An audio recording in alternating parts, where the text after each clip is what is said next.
Si l'OTAN continue d'affirmer aveuglément que c'est un bloc purement défensif, l'Union européenne ne tente même plus de se dédouaner.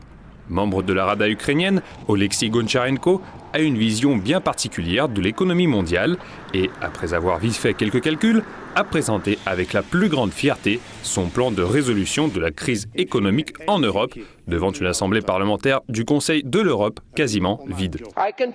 Je peux vous dire que tuer Poutine signifie moins 30 € de facture d'électricité pour chaque Allemand. C'est très important. Tuer Poutine, c'est moins 100 € du coût de carburant automobile pour chaque Hongrois. Très important. Tuer Poutine, c'est faire baisser le prix d'un croissant en France d'1 €. Je pense que c'est très important. Ce qui est intéressant, c'est que ce même Oleksiy Goncharenko avait déjà mené un discours purement russophobe en janvier 2021 lors des discussions à l'Assemblée parlementaire du Conseil de l'Europe au sujet de l'affaire Navalny. Maintenant, je veux m'adresser aux citoyens de la Fédération de Russie. Ce sont vos enfants qui sont tabassés actuellement dans le centre de Moscou, pas des enfants ukrainiens, géorgiens, lituaniens, allemands. C'est Poutine qui tabasse vos enfants. Poutine vous a dévalisé avec ses larbins et ses coquins qui sont assis ici. Ils sont ici. La petite différence, c'est qu'à l'époque, le député du régime de Kiev a été privé du droit de prendre la parole et d'être inscrit sur la liste des orateurs lors des réunions de l'Assemblée parlementaire du Conseil de l'Europe pour une période de 3 mois pour avoir terni l'image de l'Assemblée et porté atteinte à la réputation du chef de la délégation russe, Piotr Tolstoï.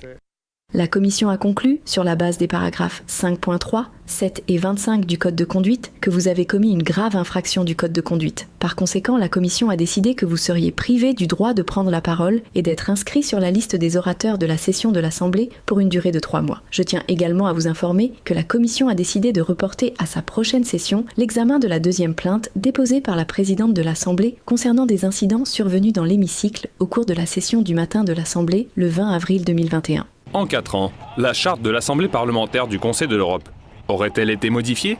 Ou peut-être que les règles d'éthique professionnelle des députés européens auraient été abolies? Il est très peu probable.